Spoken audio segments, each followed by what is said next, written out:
Okay. Hey guys, it's me, Ree, and this is part 2 of my vinyl tag that Maggie made. Paris just walked all over one of her records. Paris is just, she's blind, so it's understandable, but she does not care. This dog gives no shits. None whatsoever. She told her to stop barking, and she just looked her dead in the eye and barked. That's me. That's on me, though. I jinxed that. No, so. like, they have, like, this love-hate relationship. It's great. Okay, so... Anyway, if you didn't see the first part... Go check it out. Yeah, go check it out for one thing. What are you doing? But I came up with my own tag because Rhiannon here is a beginner, and I wanted her to be able to answer all of the questions. We didn't realize there was going to be a part 2 to this because I have a too much gene and made the list too long. So... And we don't shut up, so... Yeah, so let's just get right into it. So, number 1 for this part is going to be an album with your favorite artwork. Oh, I can just do this. I have Captain Fantastic. Show them. Okay, Close to the camera. Beautiful. Look at it. Look at it. And there's a back too, and it's beautiful. It looks like whoever designed it was on acid, and I appreciate that. I really do appreciate that too. So I have 2. So one is sort of like a generic, kind of typical response, which is why I have 2. So this is Supertramp's Breakfast in America. I bought this for the artwork. I adore this artwork. Breakfast in America, the song is fantastic as well.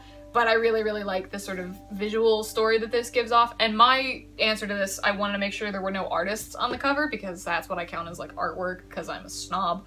But anyway, number 2 is the Power Station's self-titled album. If you are not familiar with the Power Station, this is the band that was formed by John Taylor and one of the other Taylors in Duran Duran. I can't remember. I think it's Andy Taylor. Is it Roger Taylor? It might be Roger Taylor. I'm not sure. But this is the song that has their cover of T-Rex's Get It On, Bang a Gong on it, and also Some Like It Hot. I love this album. And it's a little NSFW, like a little not safe for work, but it's based on a sketch by John Taylor, and I really, really like this art for some reason. I'm thinking of painting it, actually, so. Oh my god. Yee. I didn't see the cover until like 5 seconds ago. Yikes. Alright, so number 2 is an artist you've seen perform live.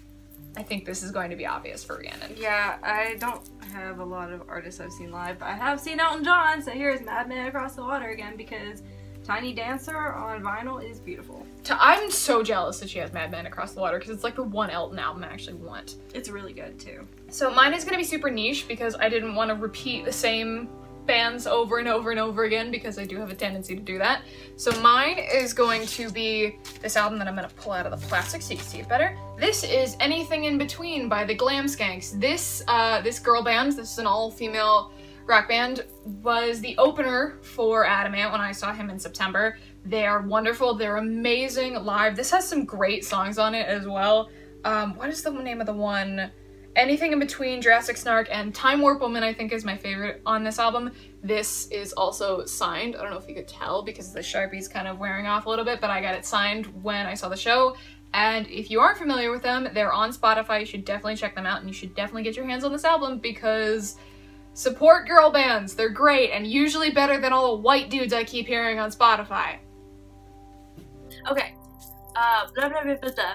We messed up on the list, but that's okay. So the numbers are gonna be off because That's fine. I screwed up. That's fine. We'll just cut that. But, so number 4 is not gonna be one you have in your collection. It is the biggest item on your wish list. So what album do you think you want to find the most when record shopping? Oh god, I do want to get... I wanted to find Niall Horan's live album with the symphony, but I don't think they make it on vinyl. They probably do. They press everything on vinyl. Yeah, they didn't do... I couldn't find it on like his website or Amazon or anything. But that would be a really good one because I like that. I'd like to get some Lady Gaga. I was gonna say Chromatica was the one I really wanted, but my dad just like ordered that for me. So I guess it would be Chromatica because it's not in my collection right now, but it's coming. But I think Sweetener by Ariana Grande is like one that I really want to get. I think I have a lot of things on my wish list. Like I keep a Discogs wish list, but I think the biggest thing that I think of when it comes to like my wish list is probably Germ-Free Adolescence by X-Ray Spex. If you're not familiar with X-Ray Spex, they are a punk band from the 70s.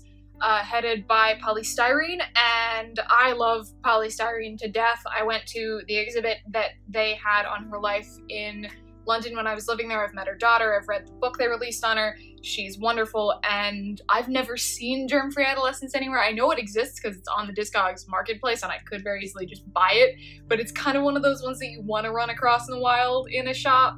So, and Oh Bondage Up Yours is just, you know, I wouldn't say it's one of my favorite songs of all time, but it's definitely one of my, like, angry girl, like, riot girl anthems. So, definitely number one on my wish list.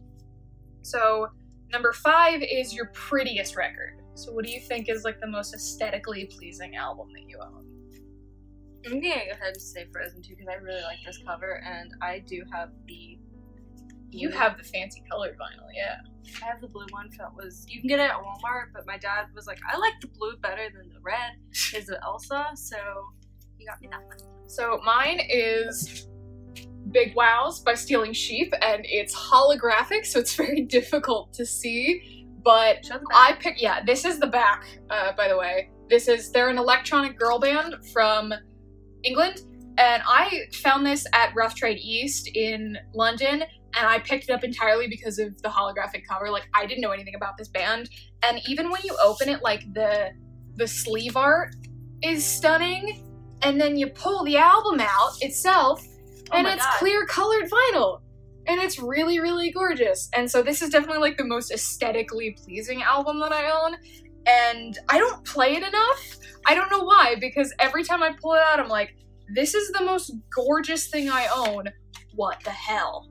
So, alright, so number 6, you're collecting pet peeves. Like, what gets on your nerves the most when you're, like, crate surfing and things like that? Overcharging, because I go to antique stores a lot, as I've said, and there are just some that are expensive for no reason. Like, just regular albums that are just, like, they're beat up, first of all. They're, like, super beat up, and they're charging, like, way too much for, like, being that beat up. So I'd say that. Yeah, I think I saw a copy of Barcelona by Freddie Mercury and Montserrat Caballé, which is like one of the albums that I've been dying for. I saw it in London, but they were charging like £35 for it, and it was only in like fair condition, which if you know vinyls, fair is basically bad. So that was that. I totally sympathize with that. And I think mine is, and it's gonna speak to my riot girl sensibilities, being the only damn lady in a shop. Like, I'm so sick of the vinyl community being this old white male community, because I've seen a lot of women working in vinyl. I've seen a lot of women who are vinyl collectors who work in shops who are really, really knowledgeable about this kind of stuff, but they get shoved to the sort of sides of this community because it's all old white dudes who just want this one really specific jazz record or this one specific King Crimson record, and I'm really, really sick of people staring at me like I'm insane when I walk into a shop wearing a headscarf and a really nice dress just because I want to look nice when I go out. And yes, I am buying copious amounts of alternative music. What of it? But that's my one. That's how I feel when I go into GameStop. Stop letting old white men run things. Okay, so number 7 is a deep cut or a B-side recommendation. So something that, like, maybe is from a popular artist that's not a song that gets a lot of attention or is the B-side to an album or a single. I don't know. You don't have a response, it's okay. I would go back to the Dream Academy one, because, like... That's fair. Does the Dream Academy one have their cover of the Smiths song on it? That Please Let Me Get What I Want? Is that on there? Yeah. That's a good one. I think that's better than the original version. Yeah, it is. Because to hell with Morrissey. That's what I was gonna say. Like, who loves that? F Morrissey. Yeah, like, I would say this one because, like, the B-side, I feel like, is just, like... I feel like when there's an album that's, like, everybody knows the one song, like, I was thinking of songs from The Big Chair by Tears for Fears. If there's one song that's, like, everybody really likes, and then the rest of the album is really good, but nobody talks about it because the single did so well. Yeah, there's that song from Ferris Bueller's on this one, I know that. Oh, shoot. Okay. And I just feel like the first 2 songs on this album get a lot of play, because it's Life in a Northern Town, which everybody knows, and then that one, and then everyone forgets, like, the rest of the album. And, like, I remember listening to the B-side, and there's one song, and I think it's, like, on the Love Parade or the party. Ooh, I think I know Love Parade. And it plays a little bit of life in a northern town and stuff from the A side, and it just kind of catches you off guard because it reminds you to like, don't just listen to the popular ones, because he wrote all the music. Like, they actually wrote their stuff. He did, yeah. So I have two. One is a literal B-side. So this is the single for Dessa's "Good For You." If you're not familiar with Dessa, she's a rap hip-hop writer, artist. She's done a lot of stuff. But the B-side to this song is Grade School Games, and it is not available anywhere except on this album. There's a live version on her Sound the Bells album, but this is the studio version, and it's the only place you can get a physical copy of the studio version. And it's really wonderful. It's slow, it's melodic, and Dessa does such wonderful things with her orchestration because she raps over orchestrations, which is really, really cool. So Dessa in general is definitely one to check out, and then Grade School Games is also a great one to check out. And then I just have a Wham song that I think nobody ever hears about. This is the double single for Edge of Heaven. So when Wham sort of wrapped up their career in the mid-80s, in about 1986, they didn't release a final album. They put out the final in America, which was an album that had some of their old stuff. So it had Careless Whisper on it, it had Last Christmas on it, stuff like that. And but they didn't release that in the UK. What they did was they released this double single, which if you open it up, has George Michael and Andrew Ridgeley on it, which I think is lovely. But the song on here that I wanted to recommend is The Edge of Heaven, because I started listening to that like a couple of weeks ago, and I was like, this bops, because I was reading Andrew Ridgeley's memoir, and Edge of Heaven bops. The Battle Stations, I'm not a big fan of, but if you can get your hands on this single, or if you can get your hands just on Edge of Heaven, which is available on Spotify, you can stream it on, I think the final is available as an album on Spotify. Definitely get it. It's a bop. Apparently Andrew Ridgeley really liked doing it live, which makes sense, because it goes just as hard as Wake Me Up Before You Go Go. Look into the rest of Wham's discography. It's good. Okay. So, number 8 is a musical, book, or movie you'd recommend. Mine are sitting across the room. Shit. A musical book? Book or movie you'd recommend. Can I go get mine? Yeah, Can we cut? Yeah, we can cut. Okay. Okay, so a musical book? No. So, number 8.